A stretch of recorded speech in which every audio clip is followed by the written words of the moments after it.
Hello friends, welcome to SSC coaching centre. दोस्तों, आज के वीडियो में औसत के बिल्कुल लेटेस्ट क्वेश्चन लेकर के आया हूं, तो पूरा वीडियो आपको देखना है जिससे कि ये लेटेस्ट क्वेश्चन आपको अच्छे से समझ में आ जाए। चलिए स्टार्ट करते हैं। पहला सवाल है, एक से लेके देखो हम 7 तक जा रहे हैं और सभी का क्यूब हो रहा है, यानी कि 1 से लेके 7 तक सभी के घनों का औसत हमें निकालना है। यही तो फॉर्मूला हो गया, 1 से लेके 7 तक सभी के घन का औसत हमें निकालना है। तो इसके लिए जो फॉर्मूला है उसे नोट करिएगा, n इंटू एन प्लस 1 का होल स्क्वायर डिवाइडेड बाई 4। क्योंकि ये प्रश्न फॉर्मूले से ही सॉल्व होते हैं। n की वैल्यू क्या होती है? n होता है हमेशा लास्ट वाली संख्या, ये याद रखना, n हमेशा लास्ट वाली संख्या। तो n की जगह आप 7 लिखोगे, इंटू देखो n आपका कितना है 7, 7 में जोड़ दोगे 1 तो हो जाएगा 8, तो मतलब 8 का स्क्वायर आपको करना है। डिवाइड में 4 है, चलिए 7, 8 का स्क्वायर जब आप करोगे तो 64 होता है, डिवाइड में कितना है 4। चलो 4 से कटाऊंगा 64 को तो ये 16 बार में कट जाएगा, 16 बार में 16 को पे 7 से कर दो तो 112। ये आपके सवाल का आंसर हो गया। अब मैं आपको सबसे अच्छी बात ये बताने वाला हूं, क्या आपको ये ट्रिक बड़ी लग रही है? एक लाइन, जिसे एक लाइन हम कहते हैं, यहां से लिखना यहां तक करते हैं। एक लाइन किसे कहते हैं? यहां से लिखना चालू किया, यहां पे एंड हो जाता है एक लाइन का। तो ये तो एक लाइन का भी क्वेश्चन नहीं है क्या? एक लाइन का क्वेश्चन, एक लाइन का क्वेश्चन भी नहीं है। जो क्वेश्चन एक लाइन का भी ना हो वो आपसे नहीं होगा क्या? बिल्कुल होगा। चलिए अब देखते हैं अगला प्रश्न। अगला प्रश्न है, अभी अभी जो क्वेश्चन हम करके आए ना, बिल्कुल वैसा ही है। अभी अभी जो क्वेश्चन हम करके आ रहे हैं बिल्कुल वैसा ही क्वेश्चन है।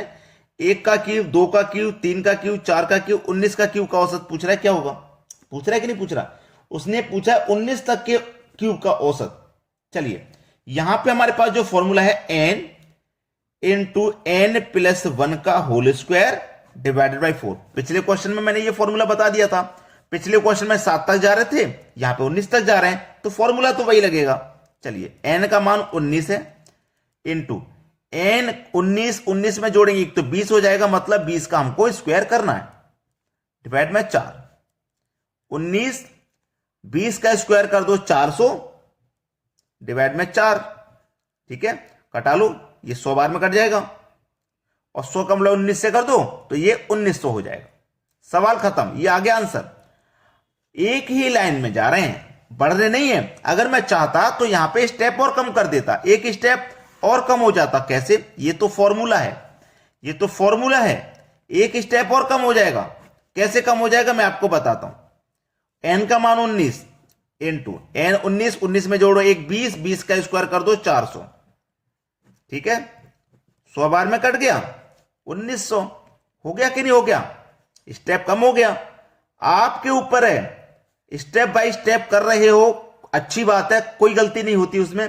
लेकिन जब आपकी प्रैक्टिस अच्छी हो जाए तो फिर आप स्टेप को कम भी कर सकते हो, आंसर सही लेके आ जाओगे आप।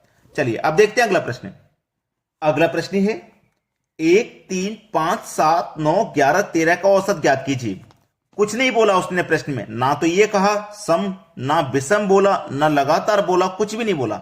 लेकिन जब आप संख्याओं को देखोगे ना तो आपको ये मालूम हो जाएगा कि ये विषम संख्या सारी, 1 3 5 7 9 11 13, ये विषम संख्याओं की तो सीरीज है। अब जब विषम संख्याओं की सीरीज इस तरीके से चले तो आप उनके बीच का अंतर कर लो। 1 और 3 में 2 का अंतर, 3 और 5 में भी 2 का, 5 और 7 में 2 का अंतर, 7 और 9 में 2 का, 9 में 11 में 2 का, 11 13 में 2 का अंतर। देखो समान चल रहा है, तो इसका मतलब ये क्या होगा? ये समान अंतर सीरीज हो गई। समान अंतर, जिसमें समान अंतर चलता है ना, वो समान अंतर सीरीज हो गई। उसको करने का जो तरीका है वो है first plus last divided by 2। याद रखोगे, सिंपल सा है।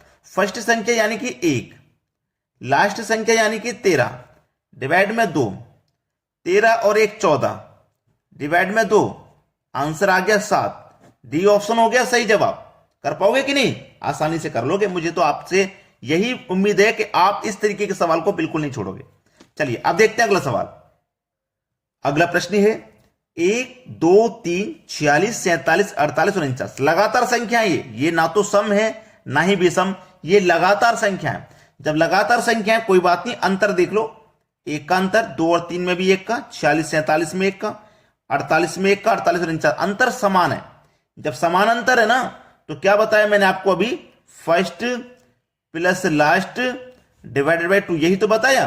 तो फर्स्ट संख्या लिखो 1, लास्ट संख्या लिखो 49, डिवाइड में रखो 2, 49 और 1 हो जाएगा 50, 2 से डिवाइड जब आप करोगे तो आंसर मिलेगा 25। सी ऑप्शन हो गया सही जवाब। यही क्या है आपका बिल्कुल सही जवाब। क्लियर हो गया ना सभी को?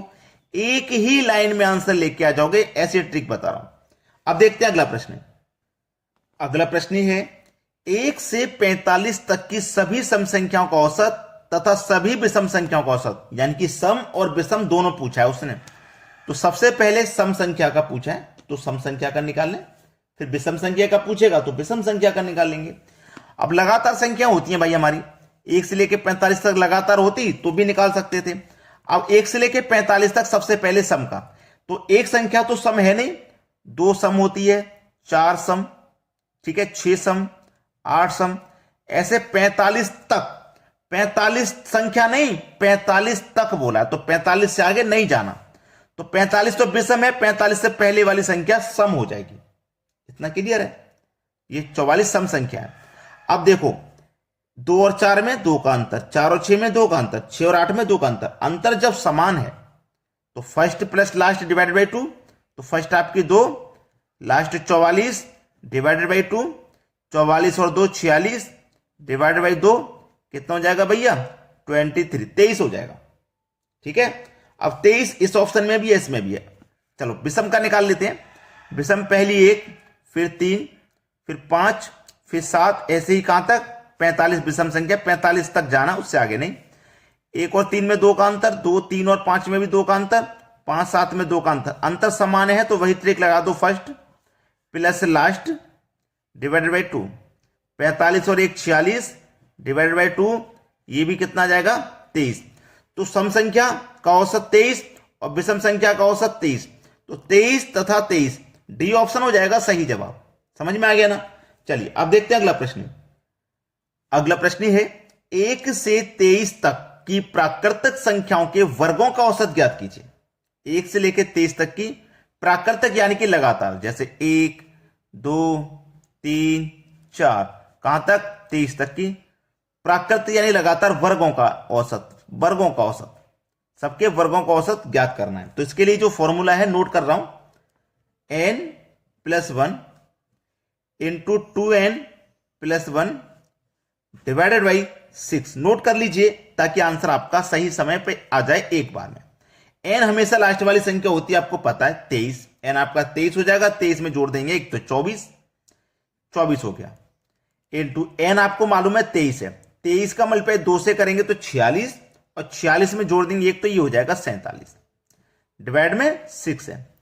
चलो 6 से 24 4 बार में कटेगा, 4 का मल्टीप्लाई कर दो 47 से, तो 4 7 28 का 8, कैरी का 2, 4 चौके 16, 16 में 2 जोड़ेंगे तो 18, 188 ये आपका सही जवाब आ गया। 188 बी ऑप्शन है प्रश्न का बिल्कुल सही आंसर। अब देखेंगे अगला क्वेश्चन। अगला प्रश्न है इस कोर्स के निम्नलिखित सेट का औसत क्या होगा। देखो अब यहां पे औसत का, यहां पे इस कोर्स का दिया गया है मान, सेट का क्या औसत होगा, औसत हमें निकालना है। इस कोर्स का मान यहां पे दिया गया है। देखो इस कोर्स का मान क्या है, 59, 84, 44, 98, 30, 40, 58। कोई ऐसी संख्या नहीं है जिनके बीच का अंतर समान आ जाए। तो औसत निकालने का तरीका जो बेसिक है वो सभी को पता है कि सभी को जोड़ के जितनी संख्या उतने से डिवाइड कर दो। तो मैं यहां सभी को जोड़ लूंगा, ठीक है, सभी को क्या करूंगा? जोड़ूंगा। तो जोड़ूंगा, देखो सबसे पहले इकाई अंक जोड़ते हैं, 8 और 0 8, 8 8 16, 16 में 4 जोड़ दो 20, 20 और 4 24, 24 में जोड़ देंगे 9, तो ये हो जाएगा 33, 33 का 3 आ जाएगा, कैरी का मैं लिख देता हूं इधर 3, कैरी का 3 है ना, 5 और 4 9, 9 और 3 12, 12 और 9 21, 21 4 25, 25 8 33, 33 में जोड़ेंगे 5 तो ये हो जाएगा 38, 38 में जोड़ेंगे 3 तो ये हो जाएगा 41। सभी को मैं जोड़ूंगा तो 413 हो गया। सभी का योग 413। संख्या कितनी है? 1 2 3 4 5 6 7 संख्याएं, तो 7 से कर दो डिवाइड।